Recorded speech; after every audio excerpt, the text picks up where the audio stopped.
Assalamualaikum warahmatullahi wabarakatuh.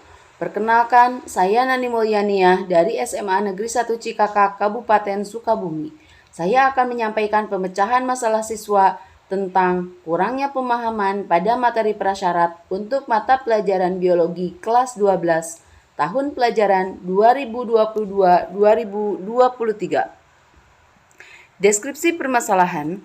Pandemi COVID-19 pada 2 tahun terakhir membawa dampak pada sektor pendidikan, dan untuk membatasi penyebaran serta penularan virus COVID-19 secara luas di satuan pendidikan, Kementerian Pendidikan dan Kebudayaan Republik Indonesia mengambil kebijakan penyelenggaraan belajar dari rumah atau BDR. Beragamnya kondisi yang meliputi sosial ekonomi, akses teknologi, serta kondisi wilayah sebaran COVID-19 menyebabkan proses belajar, kompetensi, serta capaian belajar siswa yang bervariasi. Begitu juga dengan capaian belajar pada mata pelajaran biologi.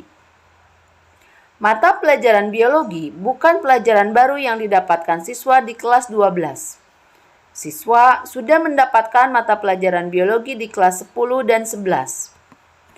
Untuk mempelajari materi enzim dan metabolisme misalnya, siswa harus memahami terlebih dahulu sistem pencernaan, sel hewan, dan sel tumbuhan sebagai materi prasyarat. Oleh karena itu, sebelum masuk ke materi enzim dan metabolisme, saya memberikan pertanyaan secara lisan untuk mengecek pemahaman siswa mengenai materi prasyarat. Terlihat bahwa masih banyak siswa yang masih belum menguasai tentang sistem pencernaan, sel hewan, dan sel tumbuhan. Dari uraian tadi, akar masalah yang dapat saya ambil adalah bagaimana agar siswa dapat memahami materi prasyarat yang akan menunjang dalam pemahaman materi tentang enzim dan metabolisme.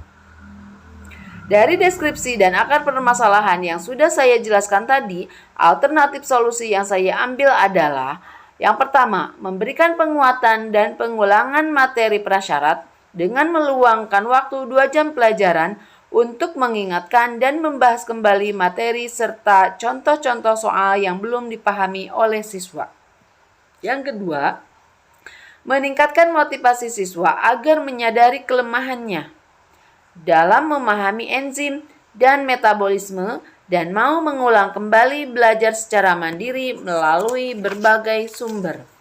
Yang ketiga, memberdayakan tutor sebaya, yaitu dengan memfasilitasi siswa untuk belajar berkelompok dengan siswa-siswa yang sudah menguasai materi prasyarat, sehingga siswa yang belum menguasai merasa terbantu.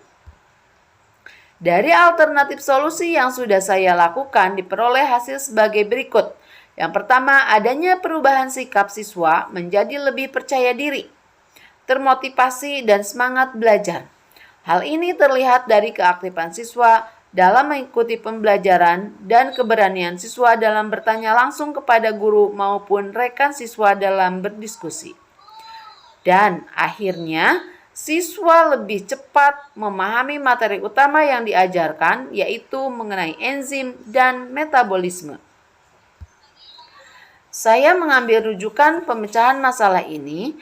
Yang pertama dari data nilai penilaian harian dan penilaian tengah semester atau PTS.